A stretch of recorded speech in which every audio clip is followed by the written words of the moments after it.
Hola chicos, buenas tardes. Y pues bueno, el día de hoy vamos a ver el último apartado, la última glándula que nos quedaba para poder concluir el tema de tubo digestivo. Recuerden, el sistema digestivo realmente. Recuerden que ya vimos cavidad oral, vimos a todo nuestro tubo digestivo y el día jueves empezamos a ver las glándulas anexas. Vimos páncreas, vimos vesícula biliar y el día de hoy veremos la glándula de mayor tamaño en este tubo digestivo y una de las glándulas principales a la hora de hablar de la digestión. Entonces, ¿qué sabemos del hígado? ¿Qué vamos a hablar o cuáles serán estas generalidades iniciales para poder complementar este tema? Pues este hígado va a ser una de las glándulas. Ups, esto se fue para atrás. Una disculpa, dejen mover esto. Listo. Esta glándula, le repito, va a ser la glándula de mayor tamaño en nuestro cuerpo. Y va a tener un peso aproximado de 1,5 kilos. ¿Cuál va a ser eh, cuál va a ser el origen embriológico de esta glándula? Pues va a ser un origen a partir del endodermo. Y pues va a estar formado por 4 lóbulos, uno derecho, uno izquierdo, y recuerden en la parte posterior tendremos el cuadrado y el caudado. Además de que su localización, si hablamos un poquito de su anatomía, va a estar localizado en el hipocondrio derecho. Desde el hipocondrio derecho, pasando por el epigastrio y un poco del hipocondrio izquierdo. Esa va a ser la localización de nuestro hígado. Hipocondrio derecho, epigastrio y un poco de nuestro hipocondrio izquierdo. Entonces, como pueden ver, es una glándula de gran tamaño y que va a estar relacionado con algunas estructuras, como puede ser nuestra vesícula biliar, que si recordamos, las porciones de la vesícula biliar que van a estar en contacto con este hígado van a tener una adventicia y las que no estén en contacto con este hígado van a tener una cerosa. Esto ya es más de vesícula biliar. Y bueno, ¿para qué nos va a servir nuestro importante y nuestro generoso hígado? Va a ser o nos va a ayudar para el almacén de energía, principalmente mm, en forma de glucógeno. También para la producción de algunas proteínas y la producción de la bilis. Esta bilis que hablaremos un poquito más adelante. También nos va a servir para el almacén y el metabolismo de algunas vitaminas, principalmente las vitaminas liposolubles, que como lo pueden recordar, van a ser ADEC, la vitamina A, la vitamina D, la vitamina E y la vitamina K.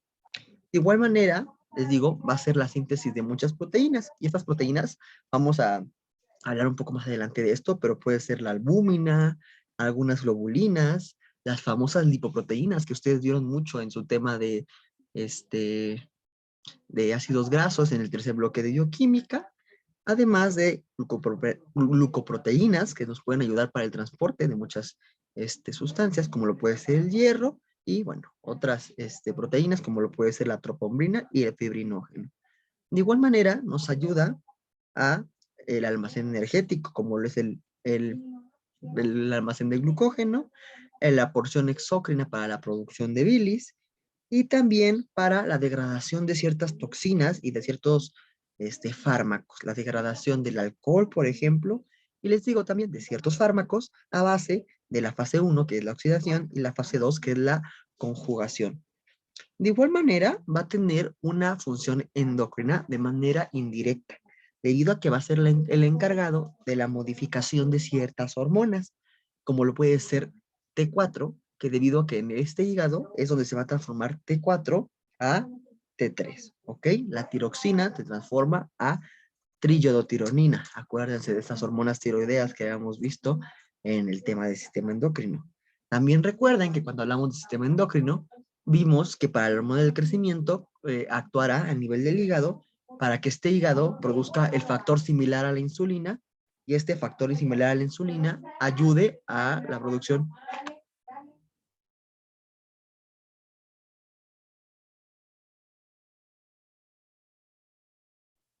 Perdón, la,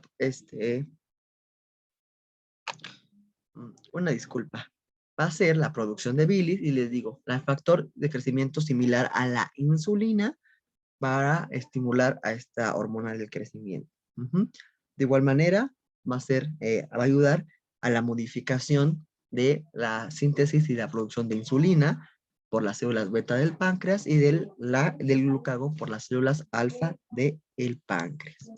Entonces, como pueden ver, es una gran cantidad de funciones que tenemos a nivel de nuestro hígado, ¿ok?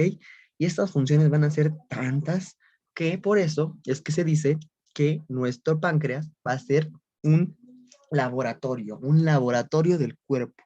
¿Por qué? Porque aquí, repito, la creación, el cambio, la síntesis, la transformación y la degradación van a formar una parte principal en este hígado, ¿ok? Van a ser como el lugar donde sucede todo este tipo de procesos. Por eso se dice que es el laboratorio de nuestro cuerpo, o es un pequeño analogía que se da. ¿Y cuál va a ser la irrigación de este hígado? Bueno, el 75% de, eh, de la sangre que llega a nuestro hígado habrá pasado anteriormente por nuestro intestino, por el páncreas o por el vaso. Y por lo tanto, esta sangre que ya llega a nuestro hígado va a tener una menor cantidad de oxígeno, una baja concentración de oxígeno. Y el otro 25% va a tener un origen de nuestras venas portas, en nuestro sistema portal. ¿Y cuál va a ser la estructura o cuál van a ser los componentes de nuestro hígado? Bueno, va a estar compuesto por un parénquima formado por cordones hepáticos de nuestros hepatocitos. Vamos a tener también a el estroma, a esta porción estructural, que está compuesta por tejido conectivo denso irregular, y de igual manera va a estar compuesta por fibras reticulares. No sé si recuerden las clases de técnica histológica, pero cuando hablábamos de estas fibras reticulares y veíamos algunas imágenes de muestra, muchas de estas se veían a nivel de hígado. Entonces recuerden que va a tener una gran cantidad de fibras reticulares, ¿ok? Que si ustedes se acuerdan pueden teñirse con Wilder, por ejemplo, ¿no? Ciertas impregnaciones argénticas. Y también entre estos cordones vamos a ocupar a los capilares. Estos capilares que van a ser sinusoidales. Y si recuerdan sus clases de sistema cardiovascular, esto quiere decir que estos capilares tendrán grandes boquetes. ¿Para qué grandes boquetes? Porque necesitamos el paso de grandes proteínas y de grandes sustancias que se sintetizan y se modifican a nivel de este hígado, ¿ok? Pero bueno, regresando con la irrigación, les digo, 75% proviene de arterias que siguen del intestino delgado, de nuestro páncreas, de nuestro vaso, y por último, un 25% provienen de la arteria hepática común, por ejemplo, y de la arteria hepática común principalmente, o sea, un poco más directo. Pero vean, la mayoría es como de una manera indirecta, es una sangre que va a tener ya una menor cantidad de oxígeno. Y pues bueno, hablando un poquito de ya la estructura y la irrigación de dicha glándula, tendremos que al momento de irrigar el estroma y el parénquima de esta glándula, se van a formar esta curiosa estructura llamada triada portal. Que aquí pues se hace la analogía de las tres chicas superpoderosas porque pues coincide con los colores con los que comúnmente hacemos los esquemas de nuestras tríadas portales. Entonces, el rojo, vean, una luz regular, una gran cantidad de músculo liso, entonces pues podemos hablar de que es una arteria, ¿no? Después tenemos aquí, vean, esta luz irregular, de un poquito de mayor tamaño, pues tendremos que sería nuestras venas, ¿no? Y por último, tendríamos a este de color verde, que si recordamos, pues la vesícula en los esquemas las dibujamos de color verde y todo, serían nuestros conductos biliares. Ojo, no siempre llega a ser así, debido a que en algunas ocasiones, pues también puede haber vasos linfáticos, puede haber nervios que incluyan o que interfieran en la formación de esta triada portal. Pero esta conjunción de estas tres estructuras es característica de encontrar cuando hablemos de hígado. Y entonces, ¿De qué se forma esta arteria, esta vena, este conducto biliar? ¿De qué son parte? ¿De dónde salen? Ok, esta arteria va a ser rama de la arteria hepática común y esta vena va a ser rama de nuestras venas porta. Entonces, vean, tenemos la rama de la arteria hepática, la de color rojito, y la rama de nuestra vena porta. Después de esta vena porta y esta arteria hepática, van a atravesar a través de los sinusoides, de los que ya les había hablado, que están entre los hepatocitos, que ahorita veremos adelante, por aquí les estoy señalando, por ahí van a atravesar los capilares sinusoidales, los sinusoides hepáticos, por aquí van a atravesar, hasta que lleguen a esta vena central que les estoy señalando en el esquema de la derecha. Una vez que lleguen a esta vena central, pasarán a una vena sublobulillar, que como su nombre lo dice, está debajo de estos lobulillos hepáticos que vemos característicos en este hígado, y posteriormente esta vena sublobulillar pasará a las venas hepáticas, y esta vena hepática va a confluir en la vena cava inferior. Entonces, vean este camino, lo repito para que les quede claro. Tendremos la rama de la arteria hepática y la rama de la vena porta. Estas enviarán su sangre por medio de capilares sinusoidales a nuestra vena central. Una vez que tenemos a nuestras venas centrales, pues bueno, confluirán para llegar a una vena sublobulillar, y esta vena sublobulillar posteriormente formará las venas hepáticas y finalmente confluirán en la vena cava inferior. Y como aquí les dije, vean cómo muchas veces aquí tenemos a nuestras triadas portales, pero habrá ciertos vasos linfáticos y a veces ciertos nervios que estarán en relación con dichas triadas portales. Vean, otro pequeño esquema. Tendremos a nuestros lobulillos, tendremos a nuestra rama de la vena porta, tendremos a nuestra arteria hepática común, a nuestro conducto biliar, y entonces la irrigación va de afuera hacia adentro del lobulillo, de estas ramas de la vena porta y de la arteria hepática hacia la vena central, ¿ok? Va de la periferia hacia el centro. Esa va a ser la dirección de la irrigación de nuestros lobulillos hepáticos. Y ahora que ya hablamos un poquito de esto, pues vamos a hablar de la organización. Vamos a tener una por tejido conectivo denso irregular más una serosa, que esta serosa recuerden que es un epitelio plano simple. Esta cápsula de tejido conectivo denso regular va a estar penetrando nuestro parénquima de nuestro hígado, y al penetrar formará a nuestros lobulillos, algo parecido a lo que pasaba cuando les expliqué páncreas exocrino. Y les digo, el estroma, que es la porción estructural de este hígado, estará formado por fibras de colágena de tipo 3, fibras reticulares. Entonces, vamos a ver que ahora tendremos diferentes tipos de lobulillo. El que veíamos en los esquemas anteriores serán los lobulillos clásicos. Estos lobulillos que serán formados por triadas portales en la periferia y una vena central o una vena centrolobulillar. Y entre ellas estarán viajando nuestros hepatocitos, o estarán nuestros hepatocitos, y la sangre irá de la periferia al centro de esta vena central. Entonces, para utilizar o para explicar la irrigación de nuestro hígado, utilizáramos el lobulillo clásico. También tendremos el lobulillo central, el lobulillo portal, perdón. Este lobulillo portal nos indica la dirección de la bilis a través de los conductos, ¿ok? Estos van desde esta vena central, o de las estructuras que están a nivel de esta vena central, hacia los conductos biliares que están formando nuestra tríada portal. Entonces van del centro a la periferia, como lo pueden ver en este esquema, ¿ok? Del centro, esta bilis va a llegar a nuestro conducto biliar a la periferia, o sea, a nuestra tríada portal. Y también tendremos a nuestro acino hepático.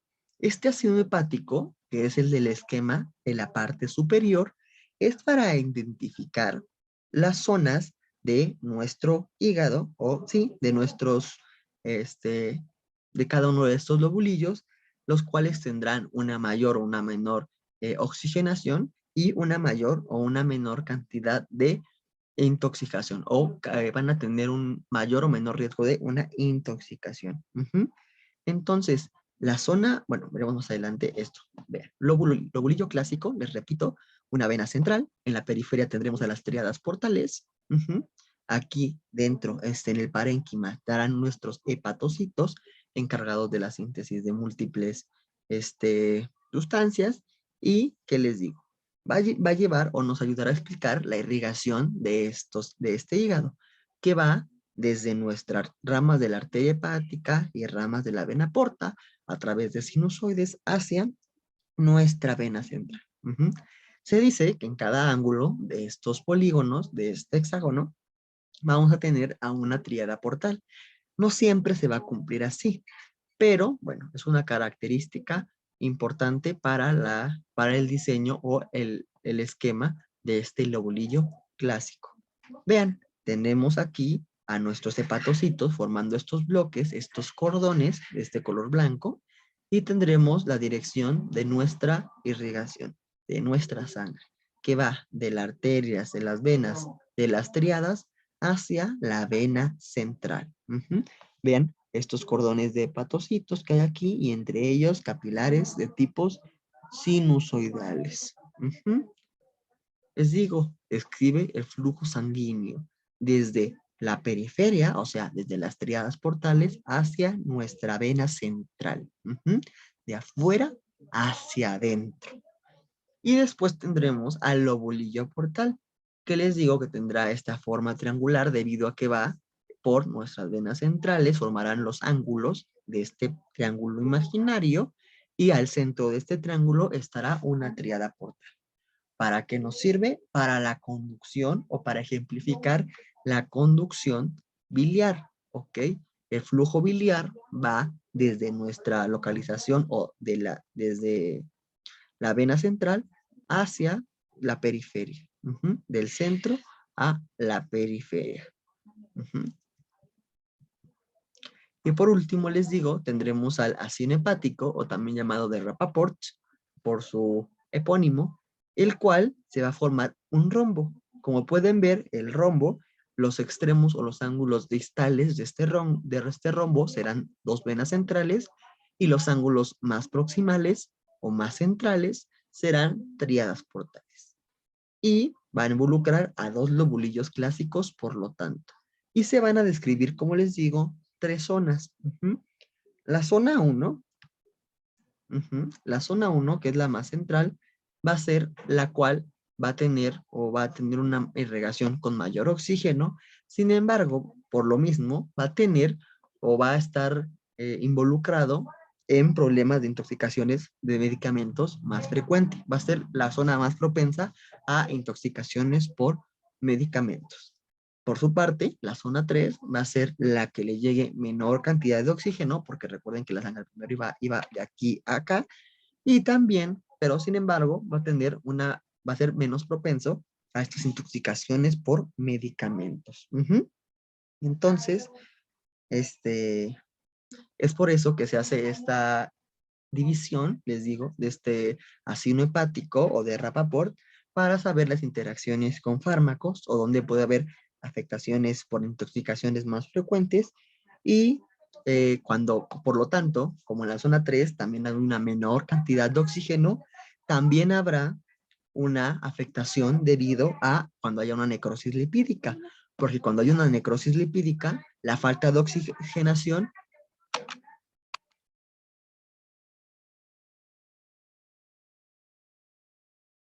cuando haya una menor oxigenación, por lo tanto, perdón, va a haber una una necrosis primero en este lugar, en la zona 3.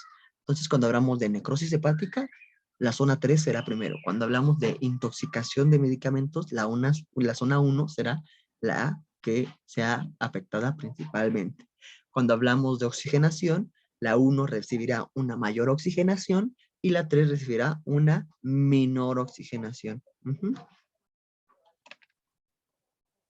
Y vean, aquí tendremos a un lobulillo hepático en donde tenemos a nuestra vena central, tendremos un estroma de tejido conectivo denso regular y entre estos estromas tendremos a nuestras tríadas portales a la orilla de estos lobulillos clásicos, ¿no? Y vean estos cordones de unas células llamadas hepatocitos, las cuales veremos más adelante. Esta cantidad de tejido conectivo denso regular entre los lobulillos que marcan la clásica forma poligonal de nuestros lobulillos clásicos es más evidente a nivel o en cortes de cerdo, de hígado de cerdo, ya que a nivel de un corte humano, estos niveles de tejido conectivo no van a ser de una cantidad tan considerable y por lo tanto hay que usar un poquito más de imaginación, ¿no? Pero vemos aquí nuestra vena central y en algunos casos vemos también a nuestras tríadas portales en la periferia, ¿ok? Vean, humano, no es tan marcada esta zona de tejido conectivo irregular y bueno, este cerdito tenemos mayormente marcado estas zonas de tejido conectivo denso irregular, que recuerden que son el estroma que forma la cápsula y que llega a provocar estas imaginaciones para formar a los lobulillos clásicos. Recuerden, bien marcado, cerdito. No tan marcado, no tan definido, el humano. Entonces, ¿ese de qué sería? Déjenme los comentarios. ¿Sería de cerdito o sería de humano? Donde podemos ver a una vena central, hepatocitos a la periferia y el tejido conectivo eh, delimitando el parénquima. Y por ejemplo aquí podemos ver a una clara tríada portal.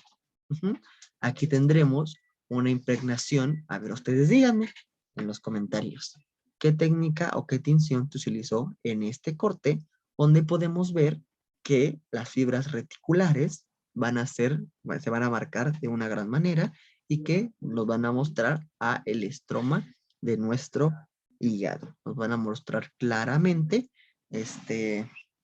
la división que hay entre un lobulillo clásico y otro.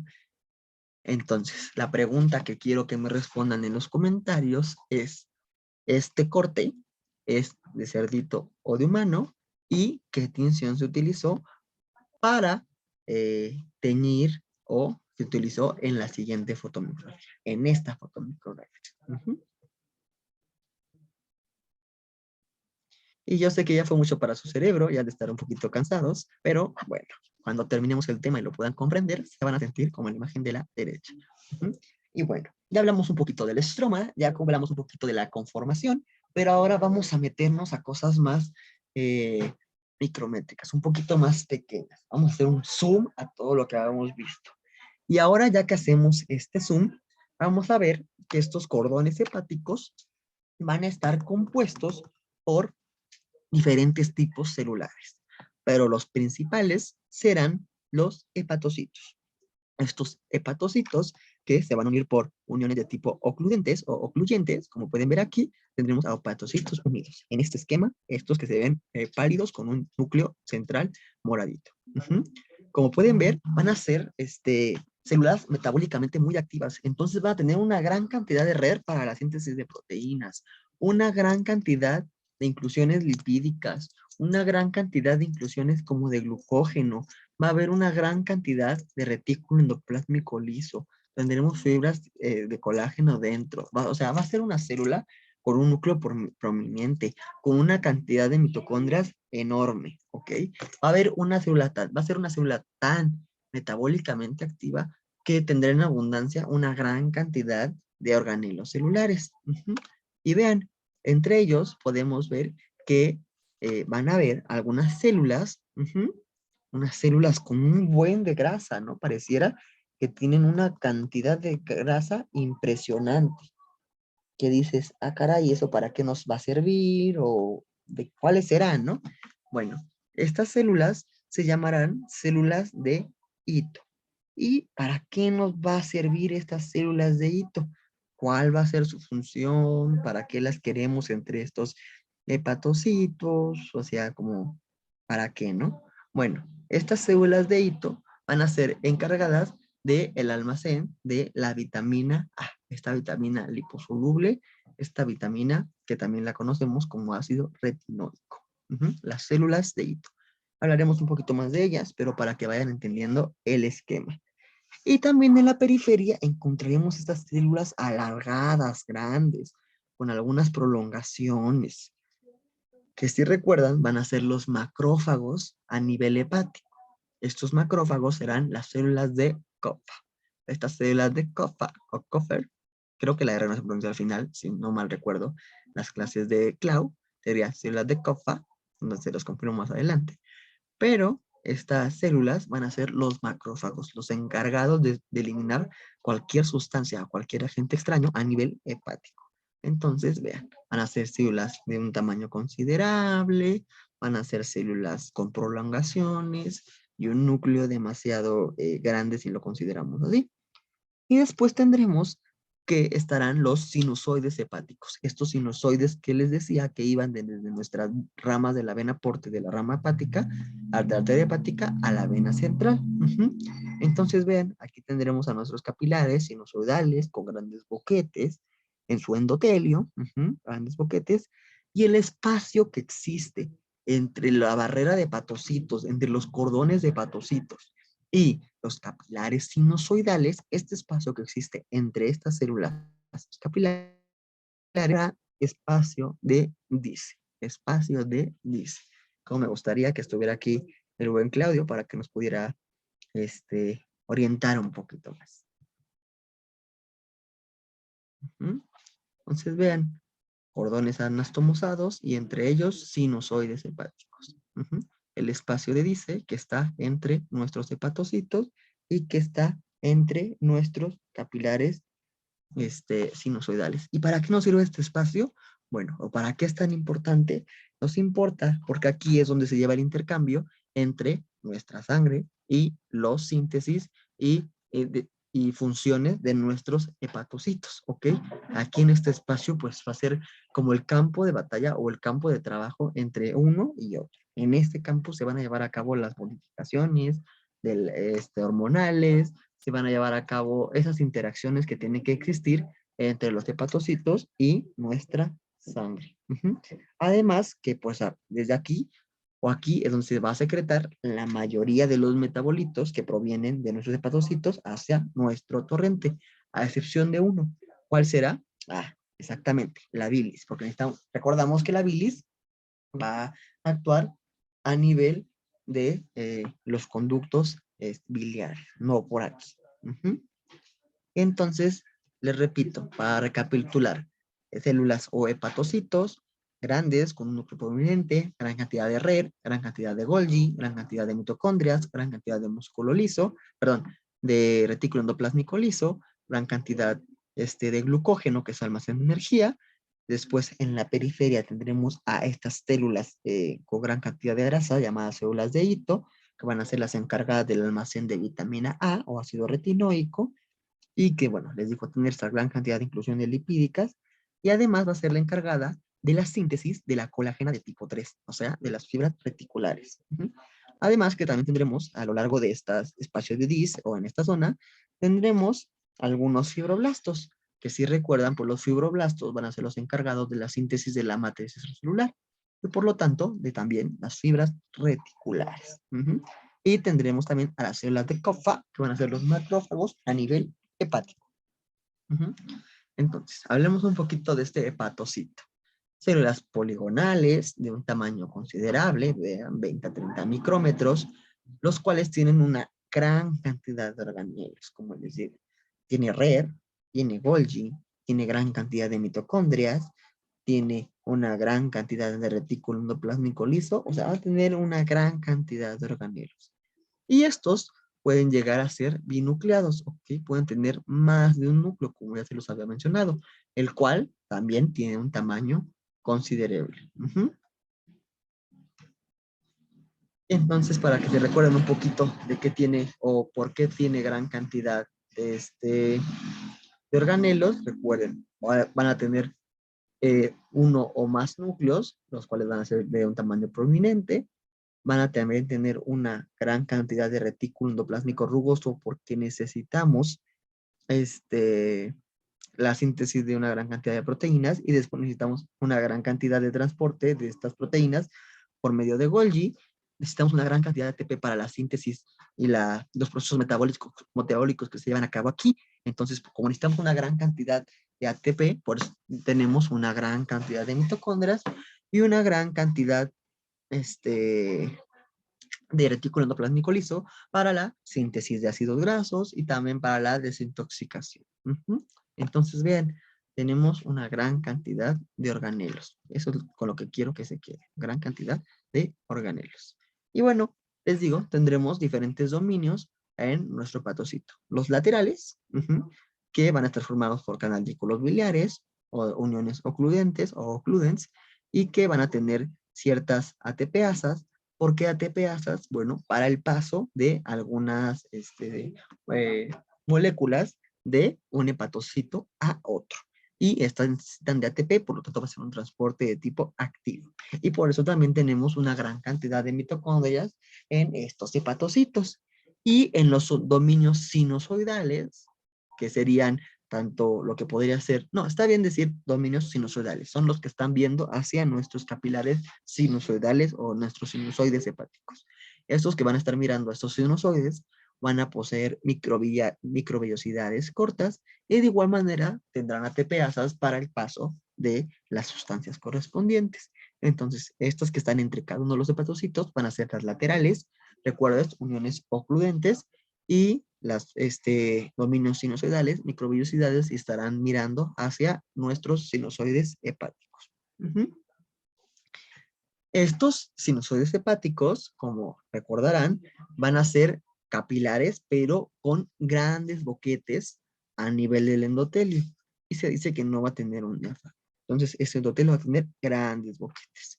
Y a nivel de estos sinusoides hepáticos y este espacio, bueno, hacia nivel de estos sinusoides hepáticos, encontraremos a las células de Kupffer.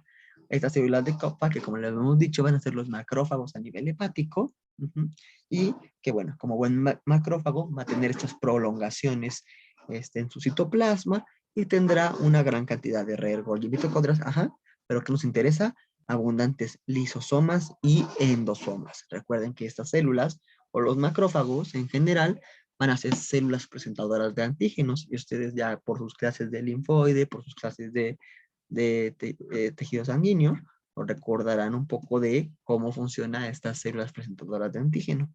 Entonces, estos macrófagos van a tener abundantes lisosomas y endosomas para llevar a cabo estas funciones. Les digo, espacios sinusoidales o de Dice entre nuestros sinusoides y nuestros hepatocitos o cordones hepáticos, que van a poseer tejido conectivo con una gran cantidad de fibras de colágeno de tipo 3, fibras reticulares, y bueno, en este espacio van a hacer la interacción entre los hepatocitos y nuestros capilares sinusoidales. Entonces, a este nivel van a ocurrir el intercambio de todo tipo de sustancias. Y a estas células de hito que les había mencionado van a ser estrelladas, van a ser ese almacén de vitamina A, van a producir también fibras reticulares, y el problema aquí es que en algunas condiciones patológicas, estas células de hito van a seguir formando fibras reticulares y en general tejido conectivo a- al nivel de poder reemplazar a los hepatocitos, ¿ok? Y ya cuando hablamos de que nuestro estroma reemplaza a nuestro parénquima, pues estamos hablando de un problema realmente serio, ¿no? Una fibrosis. Vean, otra vez les recuerdo, a nuestra tirada portal, y ya que hablamos de la tirada portal, vamos a hablar del drenaje linfático que podía estar interfiriendo a nuestra tirada portal. O más que interferir, podría estar incluyéndose, ¿no? ¿Por qué? Ya que mucho líquido de este que estará pasando va a quedar suspendido en este espacio de Dice, espacio perisinusoidal, y entonces este líquido va a fluir hasta el espacio de mol. ¿Cuál es el espacio de mol? Bueno, el espacio de mol, a ver, se los muestro más atrás para que no para que quede claro dónde está este espacio de mol, este espacio de mal, ahí dicen por ahí. A ver, un poquito más adelante. ¿Dónde lo podrán ver? Aquí está un esquema para que les pudiera quedar claro. Creo que sería importante que les quedara claro. Ok. Ese podría ser, bueno, sí. El espacio de mol va a ser el lugar en donde vamos a tener a nuestros vasos linfáticos, ¿ok? Después de que ya pasó por el espacio de Dis, este espacio de dis formará al espacio de mol. Ojalá lo podamos ver más adelante en un esquema, porque es importante, pero con lo que quiero que se queden ahorita es que el espacio de dis, este espacio de dis, va a llegar a un punto en el que se convierta en el espacio de mol. Y en este espacio de mol encontraremos a los vasos linfáticos. Vean, aquí está, perfecto. Tendremos a nuestros sinusoides, a nuestro espacio de dis, y después en este espacio de dis va a desembocar para estar en contacto en esta zona que se llama espacio de mol. Espacio de mol, donde desembocan las sustancias que van de la sustancia de dis. Ya que tendremos a la sustancia de dis, les digo, hasta el espacio de mol, para llegar a los vasos linfáticos de esta área y que se lleven al conducto torácico. Vean esto, es importante que les quede claro esto, que se noten lo importante de esto. Aproximadamente el 50% de la linfa de todo el cuerpo, cuando hablamos de drenaje linfático, va a provenir del hígado. Y esta linfa que proviene del hígado por la gran cantidad de síntesis de proteínas y esta unión que se llevó, o esas interacciones que se llevaron entre los hepatocitos y el espacio de dis, va a tener una cantidad de proteínas mayor a que la linfa común. Les digo por esta gran cantidad de interacciones que existen en el espacio de dis. Entonces vean, el 50%, no estamos hablando de pequeñeces, es una gran cantidad de la linfa que encontramos en este tejido, en el tejido hepático. Y ahora sí, vamos a hablar un poco de las vías biliares. Estas vías, bueno, tenemos a nuestros hepatocitos que van a secretar a nuestra bilis y la bilis va a fluir a través de algo llamado árbol biliar, desde nuestros hepatocitos hacia la vesícula, para que después la vesícula se pueda vaciar, ¿recuerdan dónde? A nivel de la segunda porción del duodeno. Entonces, esta bilis, les digo, va a ser sintetizada por los hepatocitos y después va a ir fluyendo por este árbol biliar, que está formado por diferentes tipos de conductos.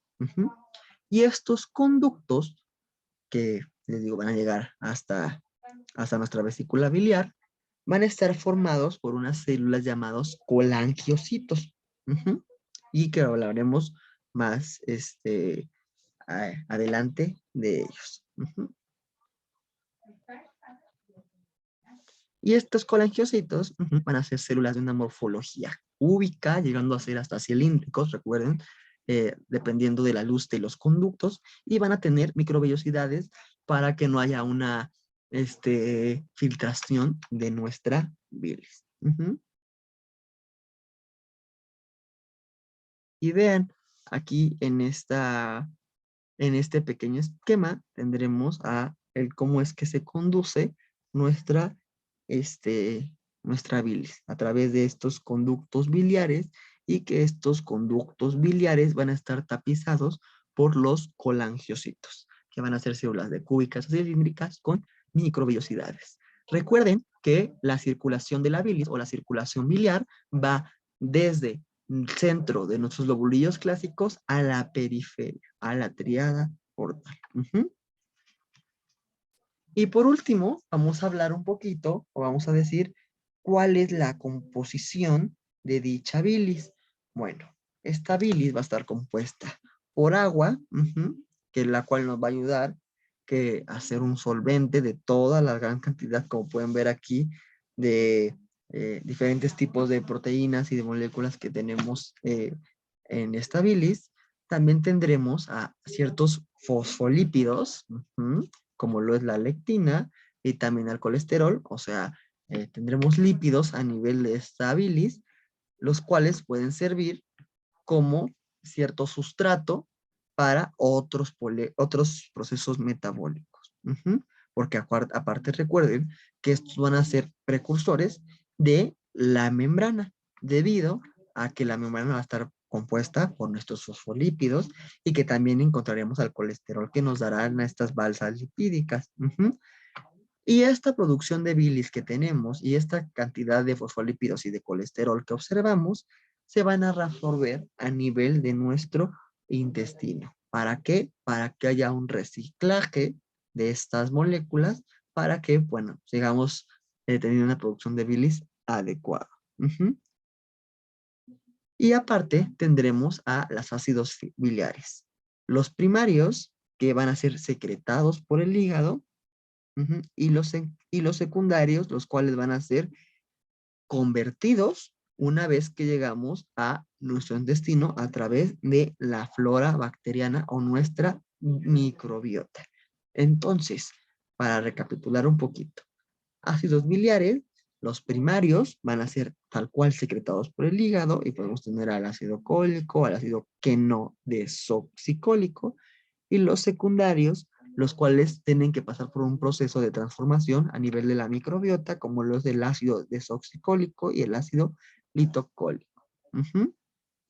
¿Para qué nos sirve esto? Bueno, eh, estos van a ser los encargados o la sustancia o el componente de nuestra bilis que va a ser encargado o que va a contribuir a nivel de nuestra digestión y que va a ayudar a la absorción de grasas a nivel de nuestro intestino. Entonces, realmente, cuando hablamos de la bilis, estos ácidos biliares van a ser, y cuando hablamos de funciones en general de la bilis, estos ácidos biliares van a ser los encargados de esta función principal que se tiene, que es como que la degradación y la digestión de las grasas, ¿no? Que cuando una persona sufre, le tienen que extirpar la bilis, estas personas dicen que ya no pueden comer gran cantidad de grasas porque no las pueden degradar de una manera adecuada. Ah, bueno, es debido a que la bilis tiene los ácidos biliares o las sales biliares y estos van a ser los encargados de la degradación o ayudarán a la degradación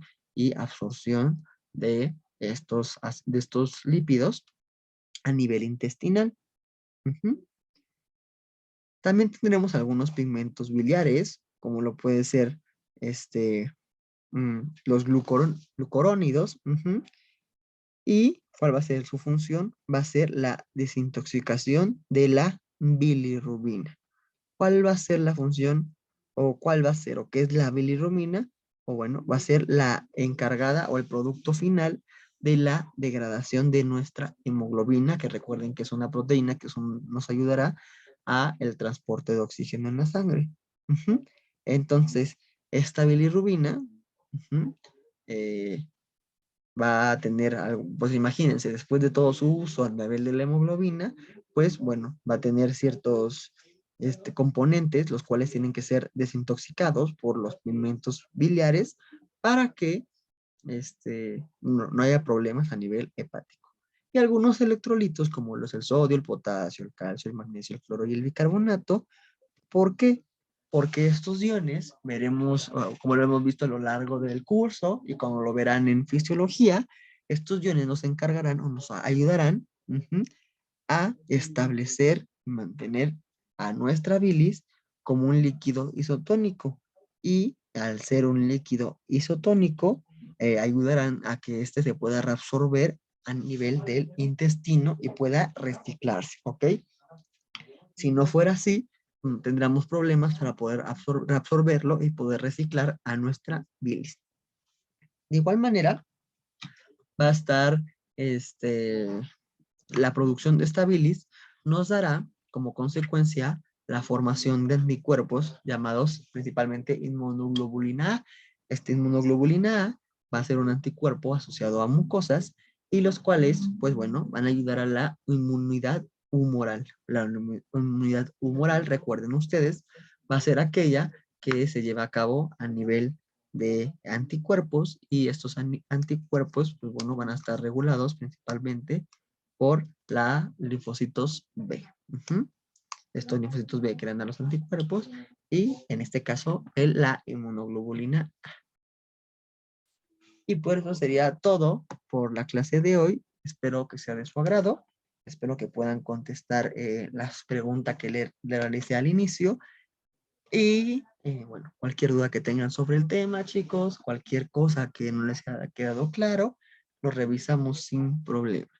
Espero que sigan teniendo un bonito domingo, que puedan seguir descansando y nos vemos el día de mañana. Bye.